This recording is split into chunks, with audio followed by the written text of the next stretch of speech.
C'est l'heure du bilan chez les importateurs et globalement, Steve, 2023 se clôture sur une embellie. Ce sera aussi le cas chez vous, chez Mercedes-Benz? 2023 a été une année tout à fait exceptionnelle qui a été complètement étirée, je dirais, en termes de commandes par la fiscalité. Donc on a vu en juin une augmentation spectaculaire des commandes due aux changements fiscaux que nous connaissons.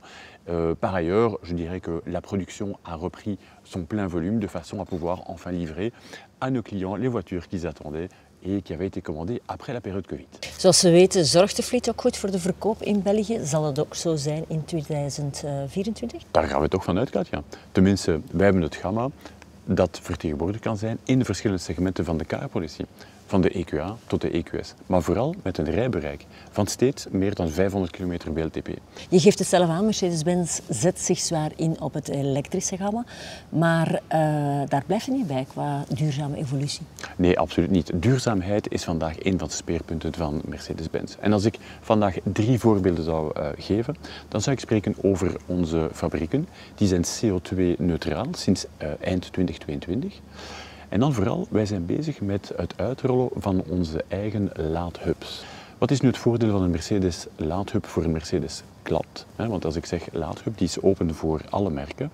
Alleen als je Mercedes klant bent, heb je een Mercedes Me-app. Met de Mercedes Me-app kan je op voorhand je plaats gaan reserveren op zo'n hub, zodanig dat je nooit hoeft te wachten voor een laadbeurt. En ten derde, we hebben groene stroomcertificaten die wij overhandigen aan onze EQ-klanten tot 150.000 kilometer. Alors on entend, Steve, dans nos différents entretiens, le début d'année reste un moment important pour les importateurs, avec ou sans salon d'ailleurs. Ça se passera comment chez vous? Alors le salon effectivement est grévé dans notre culture, Alain, et c'est pourquoi nous allons recevoir nos clients flotte dans notre centre d'expérience, avenue du Péage, à Bruxelles. Et donc nous allons là les inviter ou les immerser dans notre merveilleux monde de Mercedes-Benz avec, et je ne vais pas dévoiler le programme, mais entre autres une piste 4x4 avec une expérience toute particulière avec nos véhicules. Alors, on a été très sérieux dans cet entretien. On le sait, on ne plaisante pas avec la transition énergétique, mais pour un constructeur premium, l'important est aussi de convaincre le public que l'électrique n'est pas que pragmatique.